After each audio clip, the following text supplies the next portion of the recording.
Dans le cadre du suivi des projets routiers prioritaires, une équipe de l'Agence congolaise des grands travaux, ACGT, dirigée par l'ingénieur Kennedy Seya, directeur provincial du Tanganyika, a mené ce 29 mars 2025 une visite d'inspection des travaux du projet d'études, de construction, d'entretien et de développement sur les routes nationales numéro 33 et numéro 5, tronçon Manono-Kalemi. Accompagné des ingénieurs Chris et Didier Kayumba, Kennedy Seya a parcouru les tronçons stratégiques entre Manono et Mukebo en passant par Kiambi pour évaluer l'avancement des travaux confiés à l'entreprise chinoise Crexit. La mission a permis d'inspecter en détail les travaux de réhabilitation de la RN33 et la RN5, un axe vital pour désenclaver la province du Tanganyika et stimuler son économie. Les équipes de la CGT se sont également attardées sur les chantiers du pont de Kiambi, enjambant la rivière Louvois. Ces ponts provisoires, dont l'achèvement est prévu pour juillet 2025, sauf imprévu, constituent une pièce maîtresse pour assurer la continuité du trafic durant la saison des pluies.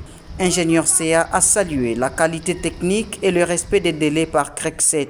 Nous nous retrouvons actuellement à Manono pour des raisons d'inspection des travaux qui sont en train de se dérouler sur les lots 1 et les lots 2 du projet de la route Kalemi-Manono. Nous nous sommes rendus expressément sur le pont qui est en train d'être jeté sur la rivière Louvois, au niveau de Kiambi. Et nous avons constaté que les travaux évoluent considérablement. À ce jour, on peut estimer que les travaux sont pratiquement à 75% de taux d'exécution. Et cela concerne le pont provisoire. Et entre-temps, il y a aussi déjà des travaux qui ont déjà commencé pour les ponts définitifs. Les travaux sont très bien exécutés. Vous voyez, les entreprises qu'on a affectées sur le projet sont des entreprises qui sont quand même sérieuses et qui ont l'expertise.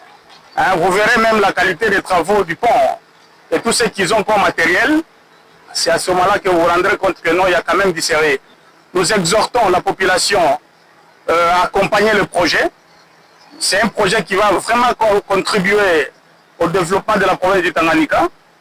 Et sur ce, nous demandons à tous les riverains, toute la population d'accompagner ce projet qui est un grand projet de grande envergure. Par cette mission, Kennedy Seya a réaffirmé les rôles centraux de la CGT dans l'accompagnement des infrastructures structurantes en République démocratique du Congo. Son leadership sur le terrain et son exigence exemplaire renforcent la crédibilité de l'Agence congolaise des grands travaux tout en incarnant la volonté du gouvernement d'améliorer la connectivité nationale.